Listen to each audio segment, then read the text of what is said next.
안녕하세요. 네, 안녕하세요. 저는 눈먼카고입니다. 저는 조관입니다. 잘 지냈어요? 잘 지내고 있죠? 하여간 올해는 여러모로 많이 힘든데 이제 다 끝난 것 같습니다. 아, 다 끝난 거 아닌가? 잠깐 좋아지는 건가? 지금 이렇게 긴장의 끈을 놓지 마십시오. Anyway, 우리는 마지막입니다. 인코텀즈 2020 마지막 회입니다. 아, 네, 좋습니다. 나중에 또 뭐 다른 것도 인풋 또 이렇게 더 깊이 다루실 내용은 없는 거죠? 뭐 깊이는 아니고 좀 이렇게 너무 장황하게 얘기하다 보니까 좀 이 잘 정리가 안 된 것 같아가지고 한번 C 조건, D 조건, F 조건 이렇게 모아서 한번 모아서 할까? 하시고 설문도 하시고 그 다음에 조문도 한번 보여주는 것도 괜찮을 것 같고. 우리가 또 인코텀즈에 대해서 좀 더 좋은 내용을 한번 연구해 보겠습니다. 어쨌거나 오늘은 맨 마지막 내용 DDP입니다. Delivered Duty Paid. DDP는 이게 오래된 거죠, 그죠? 계속 안 바뀌고 DDP 하고 있는 것 같아요. 디루시 같은 경우 60몇 년도에 나왔는가? D5 현재가. 아, 그래? 그거는 우리 예전에 그 인코텀즈 규칙의 변천사 그렇죠. 만들어 놓은데 제가 그 영상 그 자료 만든다고 참 진짜 거짓말 안 치고 몇 시간 고생했어요. 겨우 몇 시간? 며칠이 아니고? 좀 비싸요. 저 딜리버리 듀티가 뭔가요? 듀티, 관세. 오, 의무 아니에요? 의무. 네, 듀티의 관세 맞습니다. 네. 자, 넘어갑시다. 우리가 늘 하는 끄면 되지. 그 인코텀즈 룰 다음에 나오는 그 지명은 뭐냐? F 룰은 거기가 위험의 인도 장소, 화물의 인도 장소다. 근데 C 룰은 그게 아니다. C룰은 그러니까 위험의 이전 장소는 선적지고 그렇죠. 도착지가 표시가 된다. 예를 들면 CIF 뉴욕 그러면은 부산에서 실렸다면은 부산이 위험의 인도 이전이고 장소라는 거죠. 도착지가 C 조건에서 표시가 된다. 뉴욕이 도착지다. 그 다음에 D 조건은 거기가 인도 장소이면서 도착지다. 그래서 D 룰은 두 개 다 일치하는 거죠. 그 다음에 누가 이제 운송 계약을 하느냐? F는 바이어, C하고 D는 셀러가 한다는 거고. 그래서 운임도 F는 콜렉트, C하고 D는 프리페이드다. 이런 내용입니다. D 조건 오형제가 있는데 이게 2000년도죠. DAF, DES, DDU, DEQ, DDP였는데 DAF, DES, DDU는 DAP로 통합이 되고 DEQ는 DAT로 바뀌었고 DDP는 그대로 DDP. 2010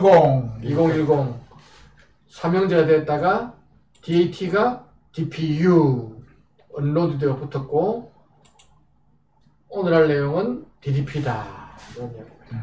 이게 DAP에서 그 관세만 수출상이 되면 DDP가 그렇죠. 된다.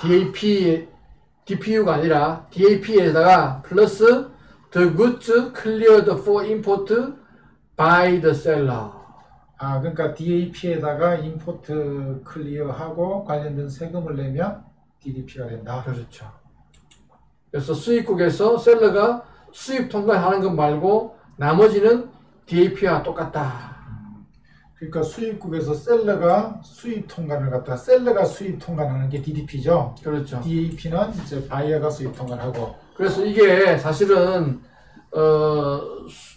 바이어를 하는 일이 없어. 물건만 내리면 돼. 그렇죠. 다 갖고 오는 거야 그냥. 주로 이런 거는 어디서 이런 게 많을 것 같나요?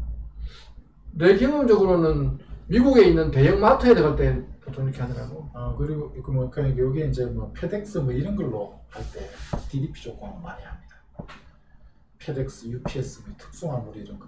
아니 그것도 그렇지만 실제로 미국에 있는 바이어들이 그냥 DDP로 네. 보내라. 난 아무것도 안 한다. 물건만 내줄게. 뭐 그런 경우가 많더라고요. 그 통관도 특송 통관 해가지고. 아니 일반 통관이지. 일반 통관 저는 목록 통관으로 좋아해요. 포딩이 다 하니까.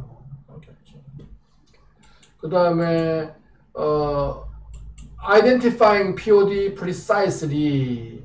이게 POD가 뭐예요? POD가 뭐냐면 the place or point of delivery destination을 제가 임의로 POD라고 바꿨습니다. 이게 너무 길잖아. 그냥 만든다. 내가 만든 거야. 내가 만든 거예요. 그냥 원래 POD 그러면 port of destination 도착항인데. 그래, 데스티네이션도 어찌됐든. Anyway, 그래서 이 화물 물품 인도 장소를 정확하게 표시해라 이 얘기입니다. 왜냐하면 물품의 멸실 또는 훼손의 위험은 POD에서 바이어에게 이전되기 때문에 이걸 정확히 해야 되고, 그 다음에 두 번째로 그 POD 이전의 비용은 여기 DDP에서는 이렇게 됐는데 수입 통관 비용을 포함하여 셀러가 부담하고 수입 통관 비용을 제외한 그 이후의 비용은 바이어가 부담한다. DAP에서는 이런 말이 없죠. DDP는 이런 말이 있습니다. 어쨌거나 POD에서 이전까지 비용은 셀러, 이후부터 비용은 바이어니까 그 지점을 분명하게 해라 그 얘기고, 그 다음에 만약에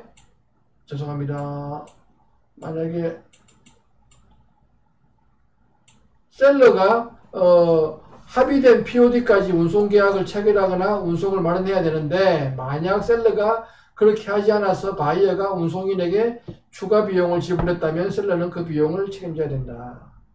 이게 뭐냐 그러면 내륙 지역 예를 들면은 구미까지 가야 되는 물건인데 셀러가 부산까지만 계약을 하고 부산 구미 간 계약을 안 해버려가지고 물건이 부산에 계속 있으면 바이어가 부산에서부터 구미까지 갖고 오는 비용을 내고 가지고 왔다면 나중에 바이어가 셀러한테 돈 달라고 청구하고 셀러는 돈을 줘야 된다. 뭐 이런 내용이죠.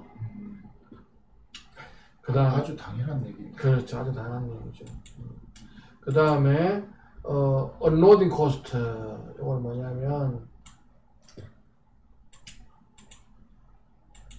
만약 셀러가 맺은 운송 계약의 목적지에서 언로딩하는 비용이 포함되어 있었다면, 그래서 셀러가 목적지의 언로딩 비용을 지불했다면, 이게 뭐냐 그러면 운임이 이미 도착지에서 언로딩하는 비용까지 다 포함되어 있는 그런 운임이었다면, 그래서 셀러가 뭐 알든 모르든 하여간 도착지에서 언로딩 비용을 냈다면,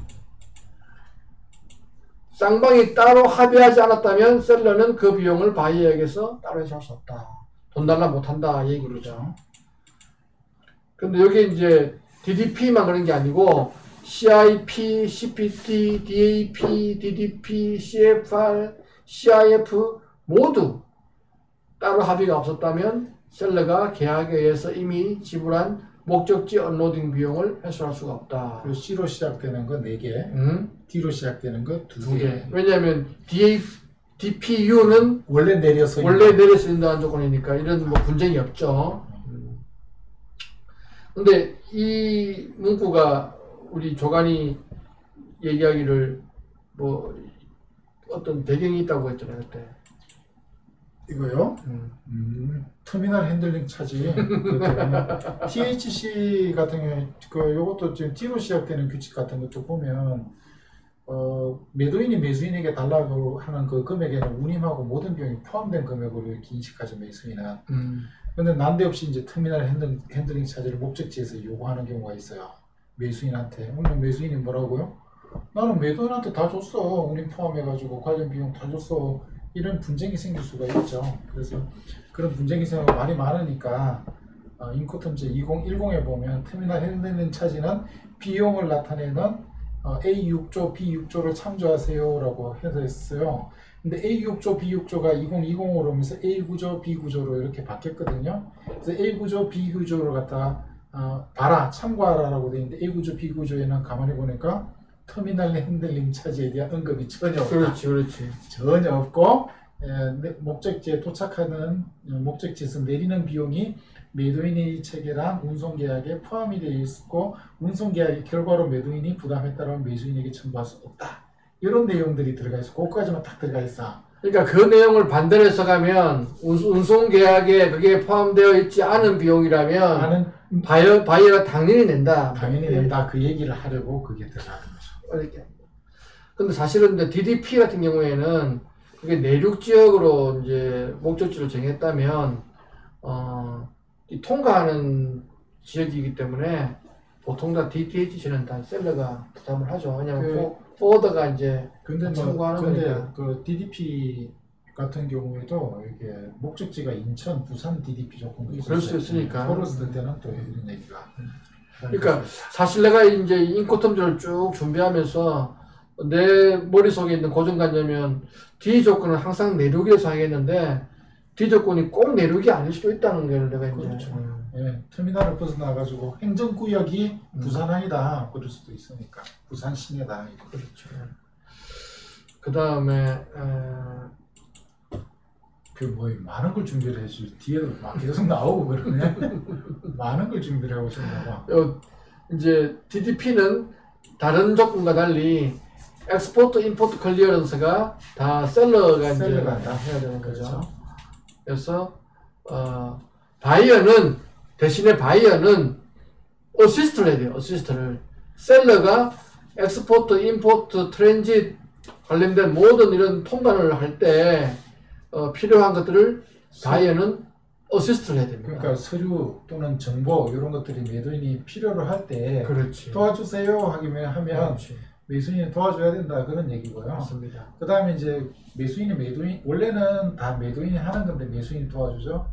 그래서 혹시라도 그에 관련돼서 비용이 발생했다라고 하면 매도인이 그 비용을 청구할 수 있다 이렇게 얘기를 해요. 그러니까 돈은 다 셀러가 낼 텐데 네. 하여튼 바이어가 최대한 다 도와줘야 된다. 그렇죠. 임포트 라이센스, security clearance for import, 프리시먼트 인스펙션, any other official authorization까지. 모든 것들한테 다 도와줘야 된다. 그렇죠. 그다음에 DDP의 위험의 조기 이전. 이거 뭐냐 그러면 만약에 이제 바이어가 의무를 이행하지 못했다면 어떤 의무냐 그러면 셀러가 엑스포트, 트랜짓, 임포트, 클리어런스를 해야 되는데 여기에 해야 되는 것들을 바이어가 이제 안 했다면 그 발생하는 비용은 다 바이어 부담이다. 그 다음에 또 바이어가 충분한 통지를 해야 될 일이 있는데 그 통지를 또 딜리버리 장소나 그 시간 내에 통지를 안 했다면 또 그 발생하는 비용은 다 바이어 부담이다. 그래서 이게 내가 계속 이게 잘 안 되네.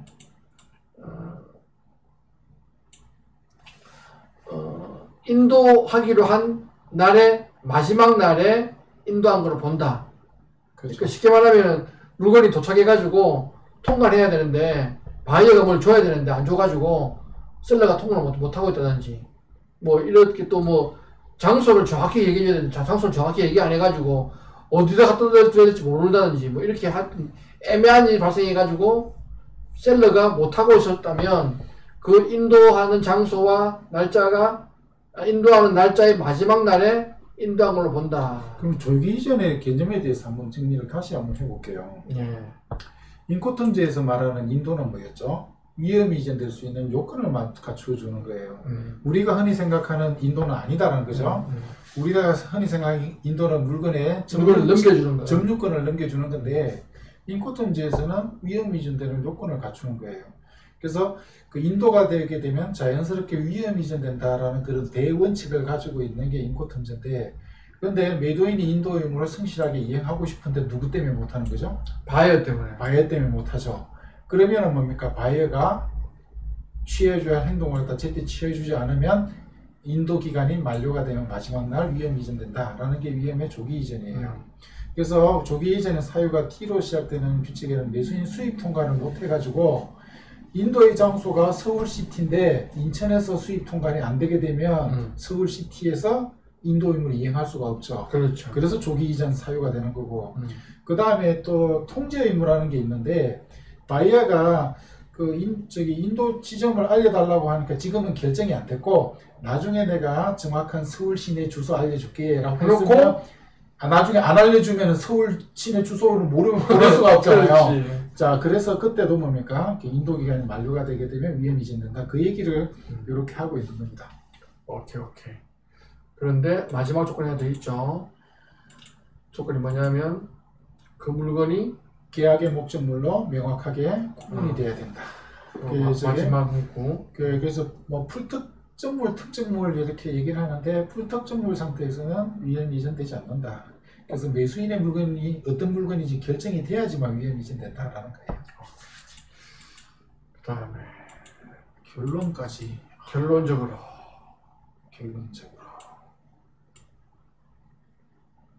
이상한데 저기 방법이 있는데 다음에 알려드릴게요.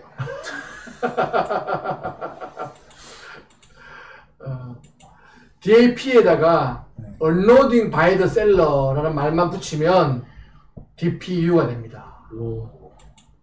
그 다음에 DAP에다가 Import Clearance by the Seller라고 하면 이게 DDP가 됩니다. 오. 정리왕. 그 다음에 하나 더 있을 건데. 그 다음에 Placing goods at the disposal of the buyer on the arriving means of transport, ready for unloading at POD. 그러니까 도착지에서 unloading 상태로 운송수단 위에서 바이어의 임의 처분 상태로 두면 DAP, DDP. 그러니까 즉 unloading을 안 하면 정리 끝났습니까? 그 다음에 하나 더 있죠. The buyer must carry out and pay for all formality required by any country of import. any에 잡다 같은데. 이게 임포트를 통과 가능을 하는 거는 DAP, DPU다. 그렇게 되고. 다 정리 끝났어요? 끝났지. 정리 하나 안 돼 있네. 뭐 DAP에서 언로딩하면 DPU다. 그거 안 했네. 해놨네. 해놨잖아. 내가 좀 오락가락해. 오늘 또 밤새갖고 일해야 될 거 생각 아찔해가지고. 맨 첫 줄이죠, 맨 첫 줄. 맨 줄이. 지금 기억력이 돌아서면 까먹어서. 하여간 우리가 인코텀즈 오랫동안 했습니다. 그래서 인코텀즈 11개 조건 드디어 끝냈습니다. 좀 많이 배우셨네요. 사실 내가 제일 많이 배운 것 같아요. 저는 배운 거 하나도 없어요. 대신에 잘난 척 많이 했잖아요. 하도 그 전에 구박을 많이 하셔가지고 제가 너무 그건 어렵게 얘기하니까 내가 좀 어렵게 얘기하니까 쉽게 될 거면 내가 쉽게 얘기를 했지. 이게 지금 쉽나 인코텀즈가 어찌됐든 다음에 배우는 걸로 하겠습니다. 수고 많았습니다. 수고하셨습니다.